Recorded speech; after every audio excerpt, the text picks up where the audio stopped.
Bem, vamos continuar o estudo do livro Qualidade na Prática Mediúnica. Nós estamos no episódio 11 e fala sobre o sofrimento. Aí vem a pergunta: e os infortúnios sociais? Tem alguma relação com a mediunidade? Resposta: conceituam uns erradamente que a mediunidade constitui um calvário para a criatura humana, sendo não raro uma estrada difícil de ser vencida, onde se encontram sombras, dores superlativas. Outros, menos avisados e desconhecedores da sua finalidade, asseveram que os reveses da sorte e as dificuldades socioeconômicas, bem como os problemas de saúde, resultam de encontrar-se a mediunidade mal desenvolvida ou porque o médium incipiente não tem desejado trabalhar a fim de libertar-se das injunções conflitantes, afligentes. Outros ainda ensinam que o não cultivo da mediunidade traz danos lamentáveis, desgraças ao lar e às vezes até a morte. Bem, vamos lá. E a mediunidade passa a ser considerada uma punição de que se utilizam as soberanas leis para justificar os infratores ou para colocá-los ao caminho da retidão. Em verdade, tais conceitos são destituídos de base legítima e resultam da desinformação e de apressadas opiniões de pessoas passadistas que arremetem com palpites desejando fazer proselitismo pelo medo através de ardis desnecessários negativos. Claro que a faculdade psíquica preciosa, qual a mediunidade, que o espírito recebe como concessão da divindade para o seu progresso, exceção feita à mediunidade atormentada em razão de gravames pretéritos do próprio ser, requer disciplina, exercício correto, estudo, conhecimento das próprias possibilidades, moralidade. Relegada ao abandono improdutiva ou usada irresponsavelmente, transforma-se em flagício para o seu possuidor, em face dos deveres assumidos perante a vida e das ligações com os desencarnados que se vinculam por naturais processos de afinidade. Enxada à margem do trabalho, ferrugem inevitável. Lentes e objetivo à umidade, bolor em desenvolvimento. Pouca movimentação e uso, problemas no equipamento. São efeitos naturais nas circunstâncias em que as imposições do trabalho não são consideradas. Isso está no livro Enfoques Espíritas, Viana de Carvalho. Então, é óbvio, né, que a mediunidade bem exercida, ela só traz benefício para aquele que a exerce, né?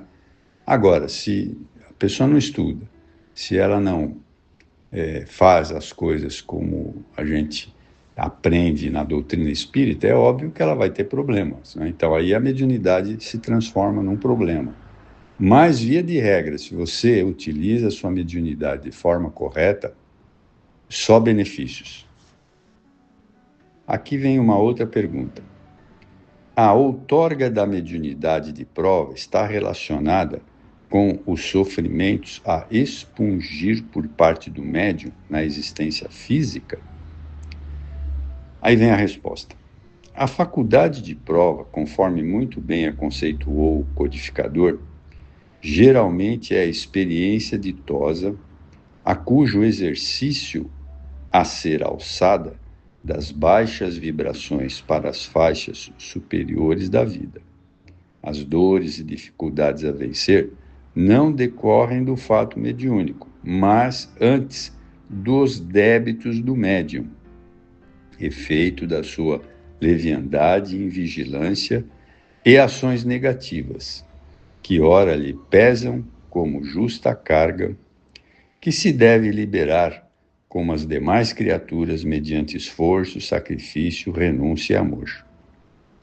Ainda aí a mediunidade se lhe torna porta valiosa de alforria, em se considerando os benefícios que pode oferecer aos companheiros de jornada terrena, aos desencarnados aflitos, ou mesmo facultando aos seus como aos benefícios e benfeitores da humanidade, a promoção do progresso do homem pelo ensino, pela revelação e por meio do intercâmbio feliz e genuíno. Também está no livro Enfoques Espírita, Viana de Carvalho. Aí vemos uma outra pergunta. E quando o médium que efetivamente se dedica ao labor socorrista apresenta desordens emocionais, físicas e psíquicas, e a elas se demora algemado, a que atribuir este fato? Resposta. A mediunidade, como qualquer outra faculdade orgânica, exige cuidados específicos para um desempenho eficaz, quão tranquilo. Os distúrbios que lhe são atribuídos decorrem das distonias emocionais do seu portador, que, espírito endividado, reencarna-se enredado no cipoal das próprias imperfeições, das quais derivam seus conflitos, suas perturbações, sua intranquilidade. Pessoas nervosas apresentam-se inquietas, instáveis em qualquer lugar, não em razão do que fazem, porém pelo fato de serem enfermas, que somos todos nós, né? Atribuir-se, no entanto, à mediunidade, à psicogênese da nevropatia, ou seja, nervoso, né? É dar um perigoso e largo passo na área de conceituação equivocada. O homem deseducado apresenta-se estúrdio e incorreto onde se encontre. Nada tem a ver com essa conduta, com a filosofia, a aptidão e o trabalho a que se entrega, porque o comportamento resulta dos seus hábitos e não do seu campo onde se localiza. Justificam os acusadores que os médiuns sempre apresentam com episódios de desequilíbrio, de depressão ou exaltação, sem complementarem que os mesmos são inerentes à personalidade humana e não componentes das faculdades psíquicas. Ou seja, se você é uma pessoa difícil, tem nada a ver com a mediunidade. A mediunidade é uma coisa estanque. Ela é igual para todo mundo. Você pode usar para o bem ou para o mal, você pode ser nervoso ou calmo, a mediunidade é uma só. Mas continuando. Outros sim estabelecem que os médiuns são portadores de personalificações arbitrárias, duplas ou várias, libertando-as durante o transe, favorecendo assim as caracteres psicanalísticas. Se o fora, eis uma salutar terapia libertativa que poderia propiciar benefícios incontáveis aos enfermos mentais. Todavia, dá-se exatamente o contrário. Não se trata de personalidades esdrúxulas do inconsciente, as que se apresentam nas comunicações, mas de individualidades independentes que retornaram ao convívio humano, procedentes do mundo espiritual, demonstrando a sobrevivência à morte e fazendo-se identificar de forma insuspeita, consolando vidas e, nos casos das obsessões, trazendo valioso contributo às ciências da mente interessadas na saúde do homem. Evidentemente, aparecem manifestações da personalidade de cada um de nós, né? Ou anímicas que não são confundidas com as de natureza mediúnica, decorrentes das fixações que permanecem no inconsciente do indivíduo. Na área dos fenômenos intelectuais, tanto quanto dos físicos, os dados se acumulam, confirmando a imortalidade do ser que se despe dos subterfúgios para surgir com tranquila fisionomia de vida plena. Certamente ocorre no médium estados oscilantes de comportamento psicológico, o que é perfeitamente compreensível e normal, já que a mediunidade não o liberta das condições humanas frágeis. Ou seja, sempre continuamos a ser nós mesmos, né? Com os nossos problemas e com as nossas coisas boas e coisas ruins, né? O importante é cada um se analisar e ver em que estágio está e tentar se melhorar sempre.